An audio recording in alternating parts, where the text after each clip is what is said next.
চাকরি স্থায়ী করার দাবিতে রোববার সকাল থেকে আন্দোলনে নামে আনসার সদস্যরা। সচিবালয় ঘেরাও করে ৭ উপদেষ্টা, ছাত্র আন্দোলনের ২ সমন্বয়ক সহ কর্মকর্তা কর্মচারীদের অবরুদ্ধ করে তারা।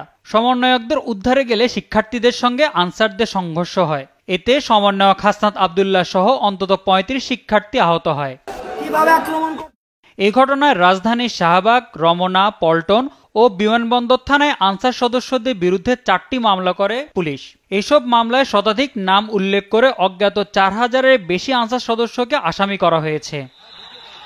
আসামিদের মধ্যে ৩৭৫ জন আনসার সদস্যকে ঢাকা চিফ মেট্রোপলিটন ম্যাজিস্ট্রেট আদালতে তোলা হয়। শুনানি শেষে তাদের কারাগারে পাঠানোর আদেশ দেন বিচারক। ভাঙচুর এবং আইন শৃঙ্খলা রক্ষাকারী বাহিনীর কাজে বাধা, গাড়ি ভাঙচুর এবং গুরুতর জখম ইত্যাদির কারণে পল্টন, রমনা, শাহবাগ এবং বিমানবন্দর এই ৪টি থানায় 426 জন আনসারের বিরুদ্ধে মামলা দায়ের করা হয়েছে।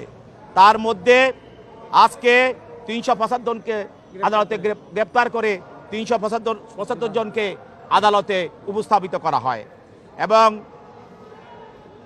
তদন্তকারী কর্মকর্তা বলেন যে আনসাররা সরাসরি এই ধরনের নাশকতা এবং এই ঘটনার সঙ্গে তারা জড়িত, অতএব তাদেরকে জেলখানায় পাঠানো হোক এবং তার বক্তব্য শোনার পর বিজ্ঞ আদালত এই আনসারদেরকে কারাগারে প্রেরণ করেন। আসামিরা ন্যায় বিচার পাননি বলে অভিযোগ করেন তাদের আইনজীবীরা। গতকাল তাদের উপর আতর্কিতভাবে হামলা করা হয়েছে। হামলা করার পরে উভয় পক্ষেই সংঘর্ষ হয়েছে। কিন্তু দুঃখের বিষয় হলো আমাদের বিরুদ্ধে, আনসারদের বিরুদ্ধে মামলা করা হয়েছে কয়েকটি থানায়, পরবর্তীতে তাদেরকে গ্রেপ্তার করা হয়েছে। আমরা আদালতকে বলেছি যে তাদের ন্যায্য দাবির জন্য তারা আন্দোলন করেছে এবং তাদের দাবি দাবা এবং তাদের যে যৌক্তিক দাবি দাবা তাদের সেটা পূরণ না করে এবং তাদেরকে মামলা দিয়ে জেল হাজতে প্রেরণ করা হয়েছে। বিজ্ঞ আদালত সন্তুষ্ট হয়ে তারপরে তার CW মূলে জেল হাজতে প্রেরণ করেছে।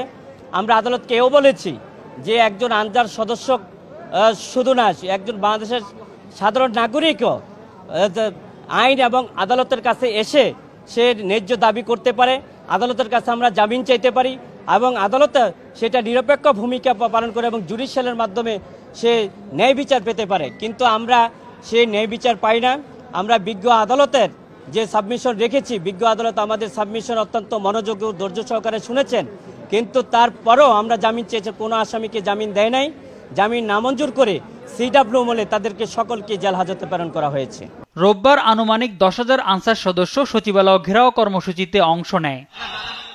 মোহাম্মদ সাকিব, দেশ টিভি, ঢাকা।